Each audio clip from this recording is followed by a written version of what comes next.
Hey, what's good? We just playing some NBA 2K18, playing a couple games on the park. My player is a 90 overall small forward. He's a slashing shot creator. It seems to be the best overall version of the small forward. The slashing shot creating small forward seems to be pretty good. I mean, it's the closest you can get to something like a LeBron James. You can hit threes, you can dunk, you got the mid-range obviously.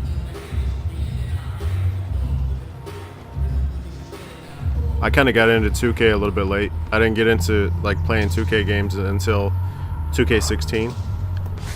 And on that game I had basically just a three-point shooter.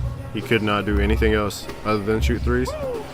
But on this one I wanted to try to do a little bit different and make like a more, almost like, I don't want to say more realistic, but a better overall player. Somebody who can shoot threes, but can also use the mid-range game and do like dunks and layups. And I got lucky with the build I have as being a slashing shot creator, that I can do all those things fairly well. I think right now my three-point shot is like a 76, and I think I got one more spot that I can upgrade that.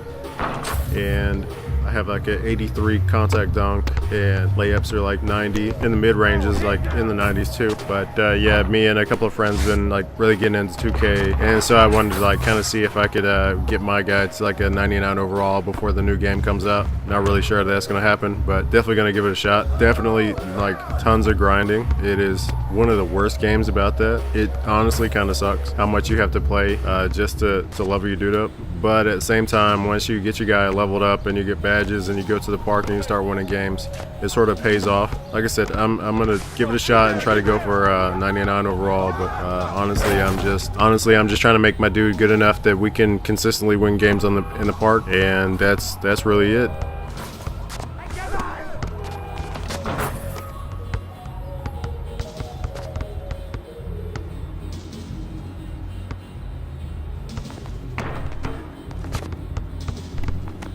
Talking about the breaking news today about Isaiah Thomas having surgery, and it looks like his year is over. It sucks to see Isaiah having problems and having to have surgery and another year being cut short. Hated to see that he got traded by Boston. Being a Celtics fan, I knew that the Celtics got better getting Kyrie Irving. It just sucks to see all the stuff he's had to go through in the past couple of years. Probably always be a Isaiah Thomas fan, just for all the stuff that he's defied the odds. At times been an all-star player. And talking about the Celtics, I think that people are sleeping on the Celtics because of all the injuries. And we know Kyrie Irving had the surgery done. It was minimally invasive surgery, and it was 3 to 6 weeks. We'll see what happens.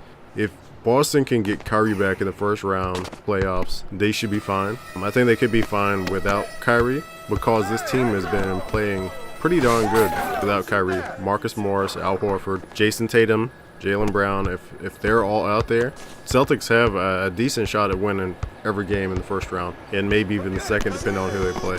I think if Kyrie comes back, probably like in the second round, they got a good shot at making the conference finals. There's only really like 3 teams in the Eastern Conference, and it's the Cavaliers, the Raptors, and the Celtics. There's nobody else really in the Eastern Conference is really contenders. The NFL just voted on rules changes and stuff like that. And one of the biggest changes was the catch rule, where they changed it to where the wording that the player has to survive the ground has been removed. So if a player catches a ball, has possession, the ball hits the ground and moves a little bit, it's still a catch. Whereas with the old rule, it would have been considered an incomplete because they didn't maintain possession to the ground. Or, as they said 100 times last season, that the player did not survive the ground. The other big rule change was that if a player leads with their helmet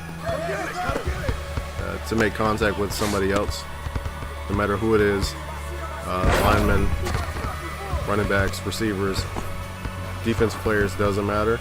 If they do that, it is automatically a 15-yard penalty, and they could be disqualified from the game, which means they would be removed from the game. I think the biggest problem with this is, I think in the first few weeks of the next season of the NFL, is we're going to see so many receivers, running backs, and probably defensive backs being flagged for this, because, number one, running backs, 90% of the time when they go to make contact, they do the instinctive thing where it's to sort of clinch up and you pull your head down because you know it's going to be a hit.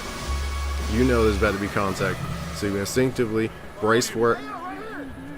And part of that is you pull your head down, and the first thing that happens is your helmet hits the defensive player. I wonder if they're going to adjust this rule throughout the season. We're going to see if that's the fact, and they're adamant about the part of the rule that says that a player can be disqualified. We're going to be seeing running backs kicked out of games almost every week, because that's what happens is they know that they're going to get hit. Know it for a fact. They brace for it, they pull their head down, and that's what happens. With receivers, it's the same way.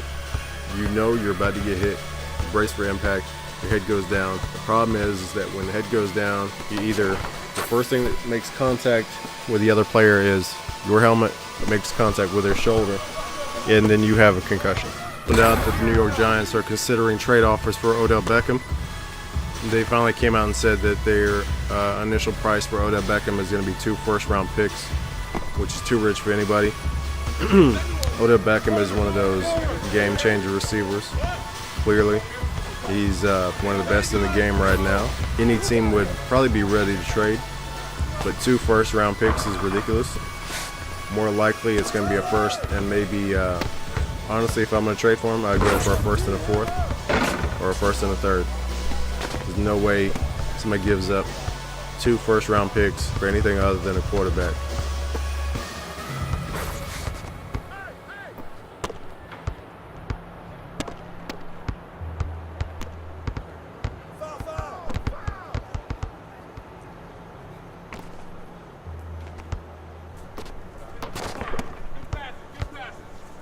Get there!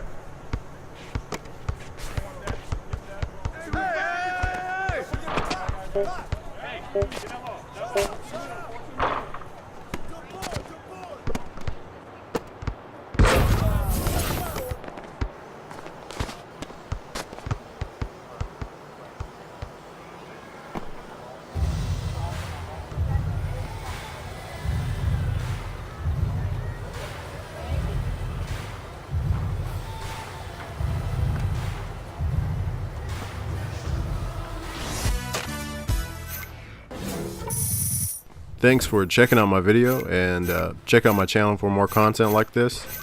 In the next video, I'll be working on as another 2K video, some more stuff from the park, and I'll be talking about some of the issues with 2K18, some of the things that they need to work on, and sort of like kind of a wish list of things that they should put in 2K19. And if you like what you see, subscribe. Have an awesome day.